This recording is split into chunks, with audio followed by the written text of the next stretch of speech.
Right, good afternoon again. Here we are, matside in the IHF matside studio at the World Championships. We're in the Nippon Budokan. It's day 4 of competition at the World Championships, and I'm joined by Loretta Cusack-Doyle, Neil Adams, and Anthony Corelli. Whew. Right, okay, after we've done the introduction of all the names, we're going to have a review of some of the action today, and we're going to start by asking Loretta to give us her top match of the day. What is the match that you've commentated on that really grabbed you? From both weight categories? Yeah, okay, go. Let's go for the men first. That was really hard. For the men, the biggest upset, Fujiwara going out with Boltaboyev. Right, so did you have that on your mat this morning? Yes, I did. Right. Yes, I did it. And okay, go for it. It was amazing. It was a really good go for it. I didn't say go for him, I said go for it. No, it was a really good match, and Boltaboyev for me has been outstanding throughout the day. And within that match, it looked like Fujiwara was going through the motions. He was all over him. It just didn't look like he was beatable.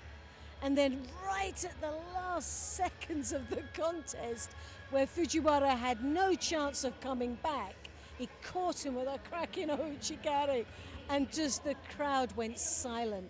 And Boltaboyev just got up as if to say, another day at the office, and went on to go for his next round. Wasn't fazed by it, wasn't celebrating as such. He was on a mission, and it was quite interesting to see the interaction between the pair of them. But my heart went out for Fujiwara. It really did. But it was a great match, no doubt.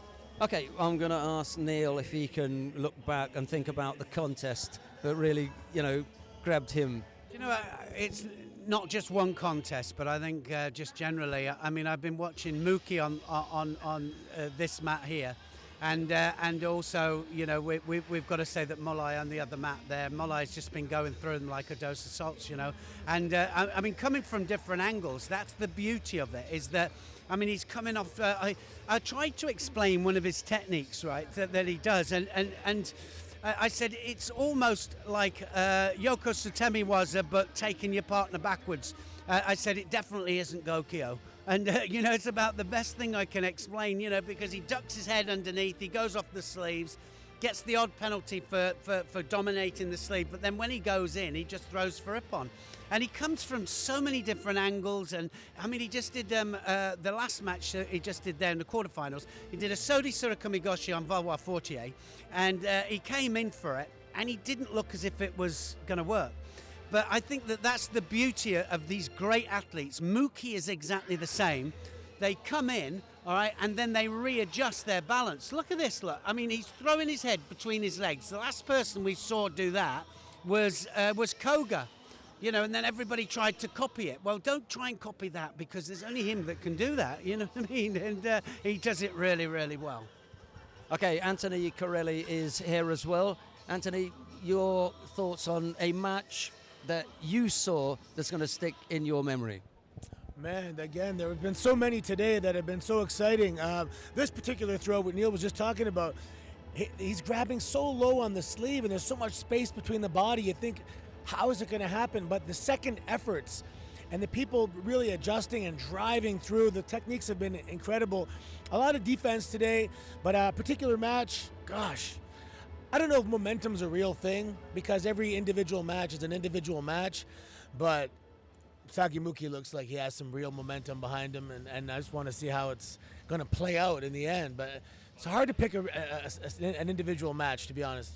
I saw you paying particular attention when it was the Said Molai Hassan Karl Musayev contest, because I knew that you saw that's the current world champion against the current Olympic champion. What about that? And I think it was 2 or 3 seconds into it, the first action, he got that poke in the eye, didn't he? Yeah, he kind of went down as he went to grip and caught him in the eye.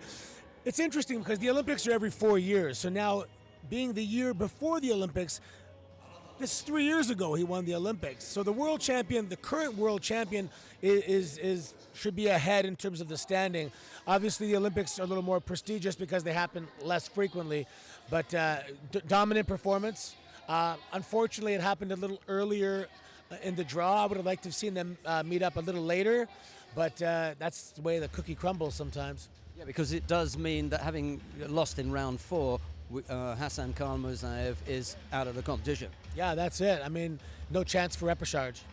Okay, let's talk to Loretta about the under 63 kilo category. What did you see? Well, what I did see, is there any surprises there? That's the one thing. Abegninu, for me, has been really, really strong. Francine, we saw her I think it was in Zagreb, and she looked really sharp there. Someone that you just thought, whoa, where is she? Whatever she's doing, just keep going because you're doing it well.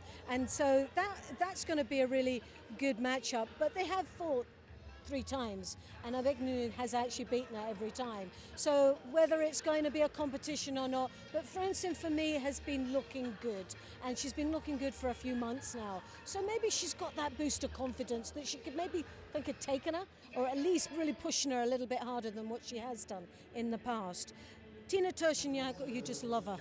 She is so consistent throughout the time. Like we were talking about Olympic champions. Well, Olympic champion, 4 years, well, coming up to 4 years now, she has stayed Olympic class all the way through.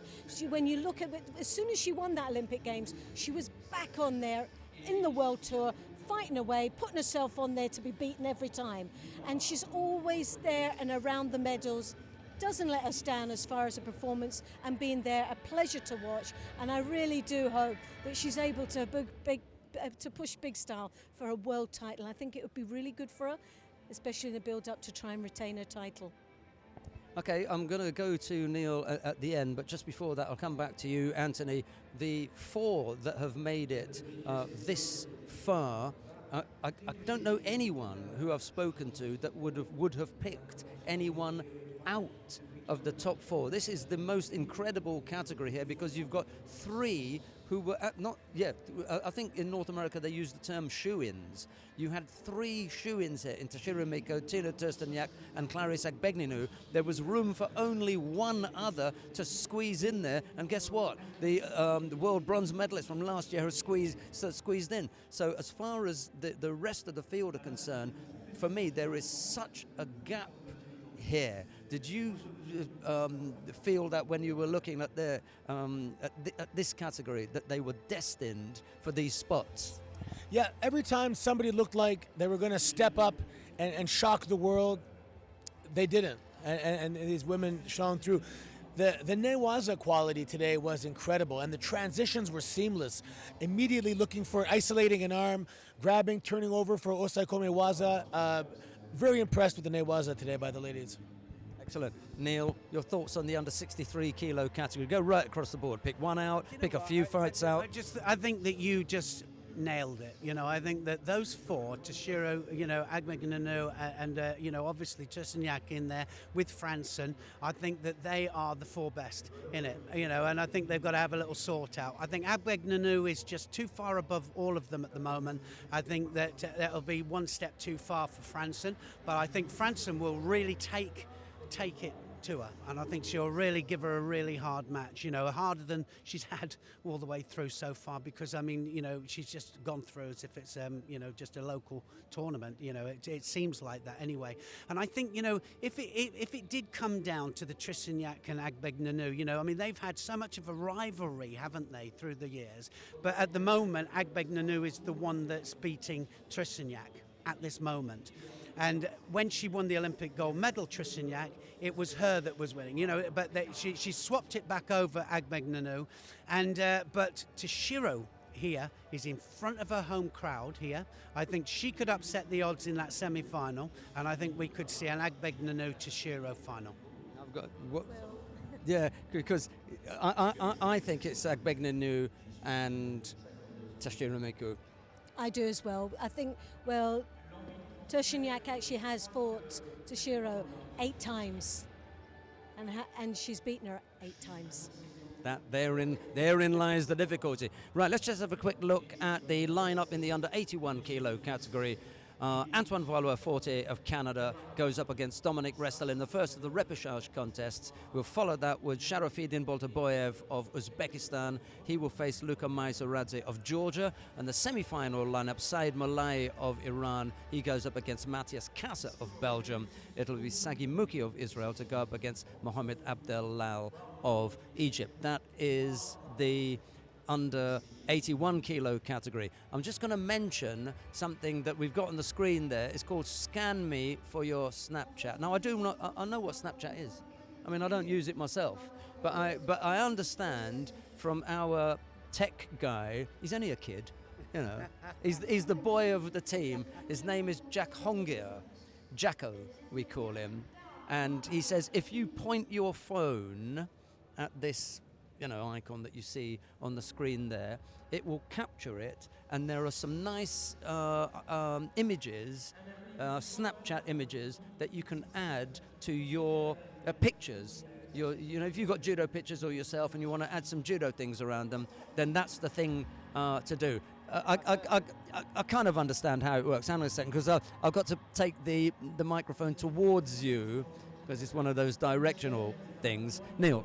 No, I was going to say, I look forward to seeing some of the pictures. I think my daughter took some of them, so that's a good thing, isn't it? Okay, Snapchat, are you you on Snapchat? You use it?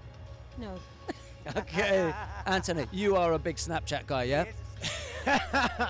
I think it's. I am Snapchat. Yeah, I think a generation, maybe a little one below me. It's popular with the kids, would say, yeah. We need Jacko here, don't we? Because he is the boy of the team. Okay, right. As far as the repechage contests are concerned, Yu Jung Liao of Chinese Taipei will go up against Martina Traidos of Germany. It'll be Bold Gankech of Mongolia to face Sanne Vermeer of the Netherlands. And the big four, we all agree here, the big four.